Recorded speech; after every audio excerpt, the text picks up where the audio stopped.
नई शिक्षा के इस YouTube मंच पर आप सभी व्यूअर्स का हार्दिक स्वागत है। आज के इस वीडियो में हम सीटेट जुलाई 2019 के पेपर 1 के हिंदी भाषा प्रथम के पेडागॉजिकल इश्यूज़ यानी शिक्षण शास्त्रीय मुद्दों से संबंधित प्रश्नों पर अपनी चर्चा को आगे बढ़ाएंगे। तो आइए स्टार्ट करते हैं। नीचे दिए गए प्रश्नों के लिए सबसे उचित विकल्प का चयन कीजिए।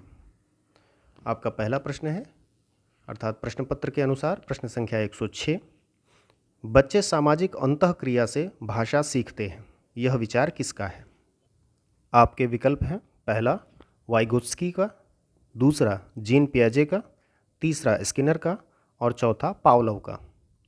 तो देखिए, इसका जो सबसे उचित उत्तर है वह है आपका पहला विकल्प, अर्थात यह विचार जो है वाइगोत्स्की महोदय का है। अब जब हम वाइगोत्स्की के विषय में एक किसी पर्टिकुलर वीडियो में विस्तार से चर्चा करेंगे तो वहाँ भाषाई विकास के संदर्भ में उनके क्या क्या विचार रहे हैं वहाँ वह बात विस्तार से की जाएगी। पर यहाँ इतना आपको समझना ज़रूरी है कि भाषाई विकास के क्षेत्र में सामाजिक अंतःक्रिया को यानी सोशल इंटरेक्शन को, किसी बच्चे के सोशल इंटरेक्शन को महत्वपूर्ण माना वाइगोत्स्की ने, और अपने जो सोशियो कल्चर थ्योरी है, सामाजिक सांस्कृतिक जो सिद्धांत रहा है, उसमें इन्होंने अपनी बात विस्तार से रखी और सामाजिक अंतःक्रिया का पुरजोर समर्थन किया। एक और बात जो आपको ध्यान में रखनी चाहिए इस प्रश्न के संदर्भ में, दूसरे विकल्प में जीन पियाजे का नाम दिया हुआ है। जीन पियाजे और वाइगोत्स्की महोदय के दोनों के संदर्भ में कभी कभी प्रश्न यह पूछ लिया जाता है कि भाषाई विकास के संदर्भ में इन दोनों में मूलभूत अंतर क्या है, और यह प्रश्न महत्वपूर्ण है, तो इस बात को भी आप जानते रहें। यही जो सामाजिक अंतःक्रिया है, यही मूलभूत अंतर है इन दोनों के बीच में। जहां एक और वाइगोत्स्की महोदय ने सामाजिक अंतःक्रिया को महत्वपूर्ण माना, वहीं जीन पियाजे जो थे उन्होंने इस पक्ष की थोड़ी उपेक्षा की। यही कारण है कि जीन पियाजे की थोड़ी सी आलोचना भी इस संदर्भ में होती है। तो इस बात को आप ध्यान में रखिएगा, यह प्रश्न आया भी है परीक्षाओं में। तो यदि कभी अंतर के रूप में सामाजिक अंतःक्रिया दे दे या केवल समाज ही लिख ले, समाज का अंतर है दोनों में भाषाई विकास के संदर्भ में, तो वह विकल्प आपका सही हो जाएगा। बाकी के जो विकल्प हैं, जैसे स्किनर महोदय, पावलोव, तो स्किनर महोदय की ऑपरेंट कंडीशनिंग थ्योरी, जिसे क्रिया प्रसूत अधिगम कहते हैं हम, उसका सिद्धांत इन्होंने दिया है, उस पर भी कभी विस्तार से बात की जाएगी। पावलोव महोदय की का योगदान जो रहा है वो क्लासिकल कंडीशनिंग के रूप में रहा है, शास्त्रीय अनुबंधन जिसे कहते हैं, तो इनकी चर्चा भी वहाँ विस्तार से की जाएगी। यहाँ समय की अपनी अब सीमा है, तो हम आगे बढ़ते हैं। प्रश्न संख्या 107, प्रश्न है कि प्राथमिक स्तर के बच्चों के भाषा विकास की दृष्टि से सर्वाधिक महत्वपूर्ण है। प्राथमिक स्तर ध्यान रखें आप, भाषा विकास की दृष्टि से आपको बताना है और सर्वाधिक महत्वपूर्ण बताना है। इन तीन चीज़ों को ऐसे आप मार्क कर लिया करें कि किस बेसिस पे चलना है, क्या बताना है, कौन सा महत्वपूर्ण तथ्य है।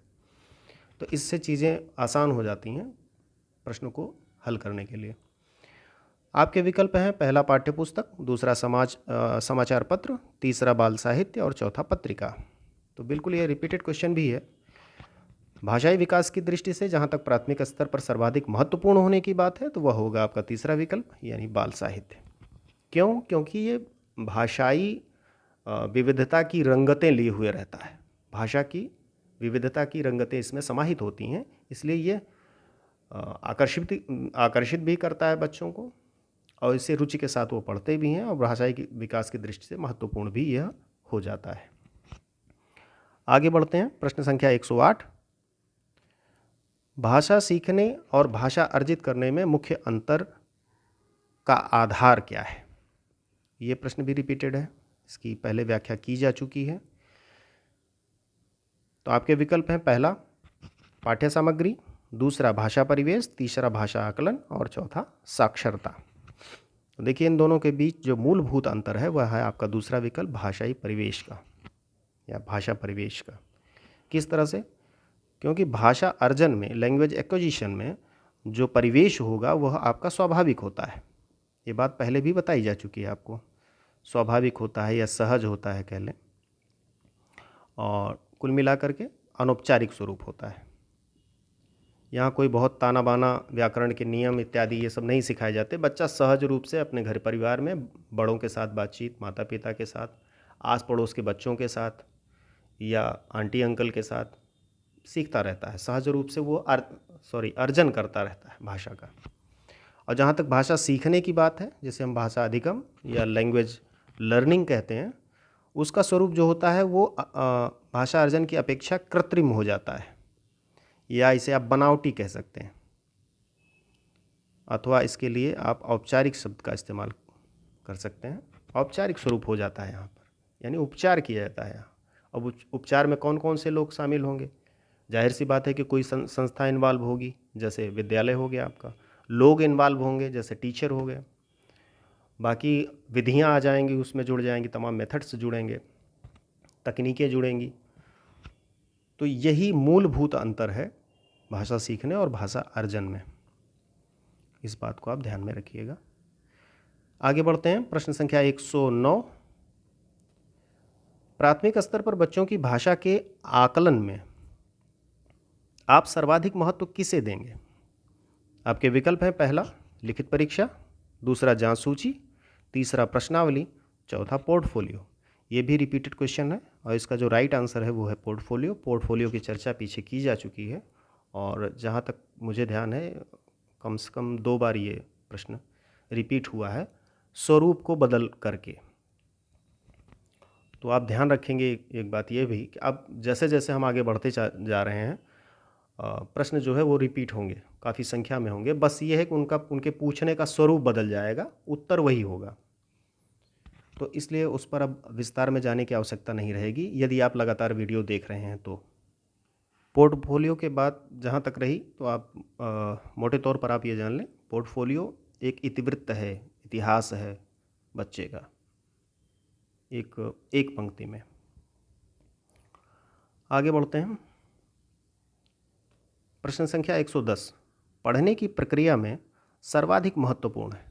अब देखिए यह प्रश्न भी रिपीट हुआ है। तो क्या महत्वपूर्ण है? पहला अक्षर ज्ञान, दूसरा अर्थ, तीसरा गति और चौथा प्रवाह। तो देखिए सर्वाधिक जो महत्वपूर्ण है पढ़ने की प्रक्रिया में वो है अर्थ, या आप अर्थ का ग्रहण या अर्थ ग्रहण भी कह सकते हैं इसे। तो पढ़ना तभी सार्थक होता है जब आप अर्थ उसका ग्रहण कर लेते हैं। बाकी के विकल्प आप देखें, आपको अक्षर ज्ञान हो जाए और गति आपकी अच्छी हो पढ़ने की, प्रवाह के साथ, लय के साथ आप पढ़ते हो, लेकिन अर्थबोध न हो पा रहा हो, अर्थ का ग्रहण न हो पा रहा हो, भाई क्या चीज़ कही गई, क्या समझा हमने उसको, तो पढ़ना जो है वह सार्थक नहीं है। तो इसलिए अर्थबोध होना आवश्यक है। आगे बढ़ते हैं, प्रश्न संख्या 111। बच्चों को लिखना सिखाने में सबसे अधिक महत्वपूर्ण है। क्या महत्वपूर्ण है? पहला विचारों की अभिव्यक्ति, दूसरा सुंदर लेखन, तीसरा वर्तनी की शुद्धता और चौथा काव्यात्मक भाषा। तो यह प्रश्न भी रिपीट हुआ है। लेखन के संदर्भ में विचारों की जो अभिव्यक्ति है, यानी आपका पहला ऑप्शन, वो सबसे अधिक महत्वपूर्ण होती है कि बच्चा विचार कैसे अभिव्यक्त कर रहा है या क्या बात कह रहा है, यह महत्वपूर्ण होता है। कैसे कह रहा है, उसका लेख सुंदर है, वर्तनी कितनी शुद्ध है, काव्यात्मक भाषा कितनी, ये महत्वपूर्ण नहीं है बच्चों के संदर्भ में। ये तो आगे चल करके अपना महत्व जो है धारण करती है, उच्च जब स्तर की कक्षाओं में जाते हैं आप। तो विचारों की अभिव्यक्ति जो है, और बावजूद इसके उच्च स्तर पर जाने के बावजूद भी अगर देखा जाए तो लेखन इत्यादि या शुद्धताएं हाँ अपना स्थान रखती हैं, बावजूद इसके वहाँ भी विचार जो हैं आपके वो सबल बने रहते हैं, ऐसा नहीं है।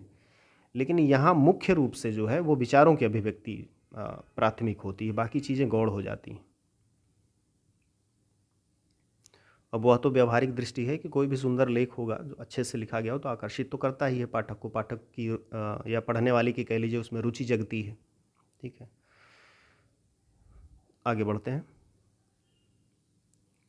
प्रश्न संख्या 112, प्राथमिक स्तर के बच्चों के लिए पाठ्यपुस्तक के निर्माण में आप सर्वाधिक महत्वपूर्ण किसे मानते हैं?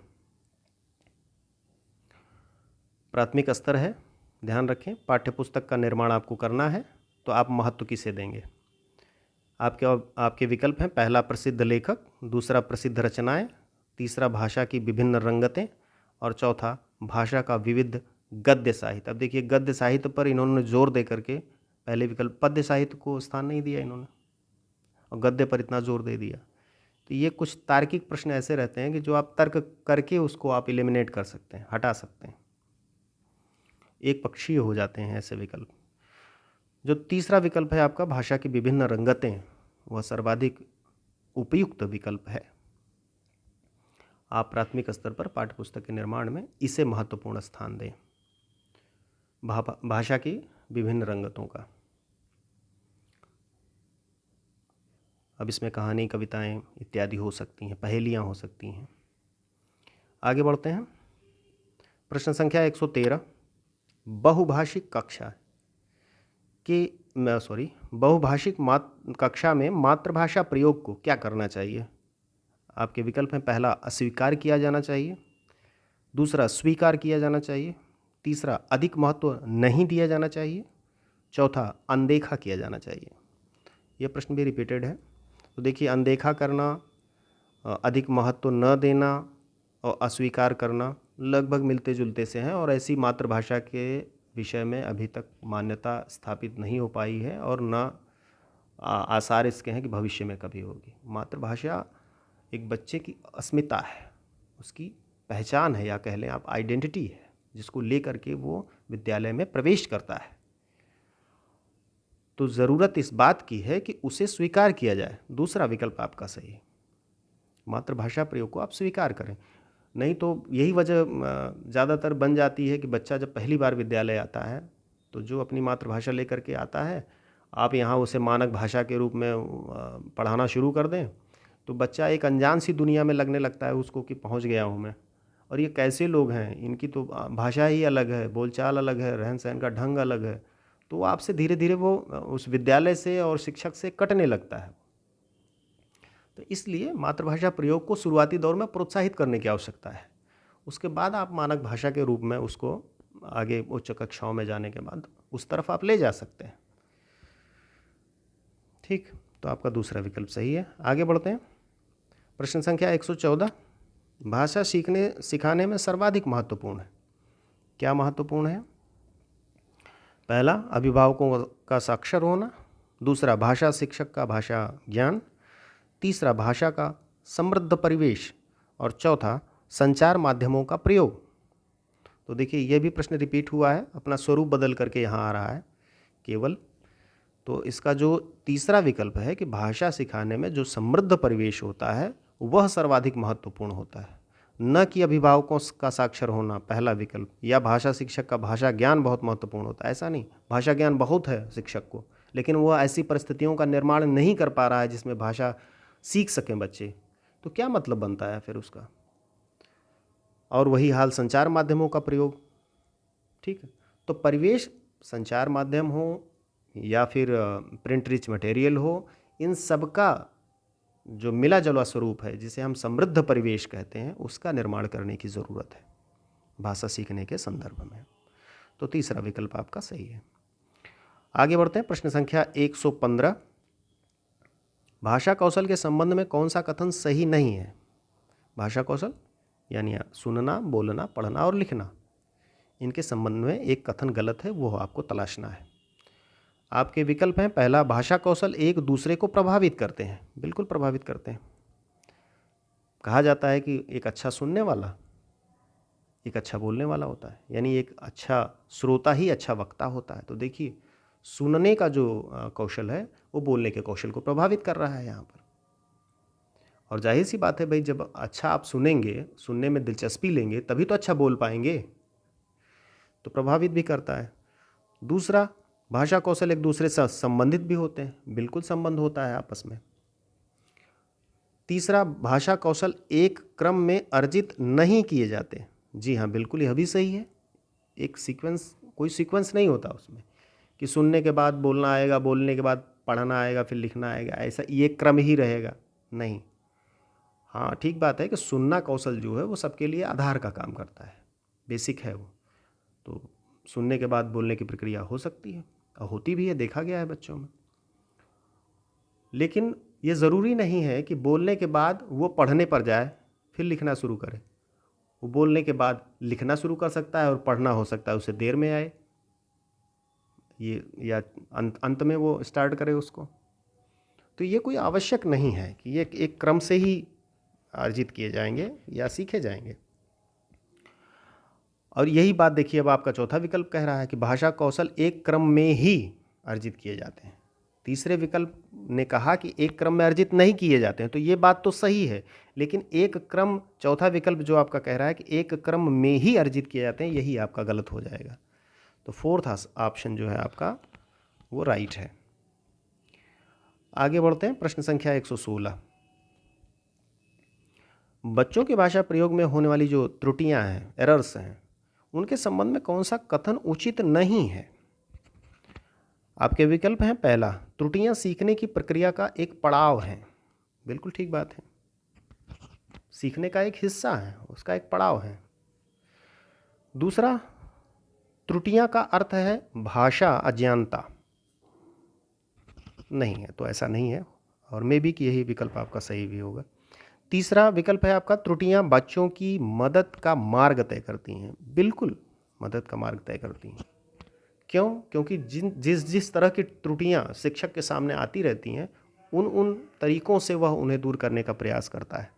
तो वो दिशा बता देती हैं कि बच्चा गलती कहाँ कर रहा है और उसको किस तरह से हमें ठीक करना है।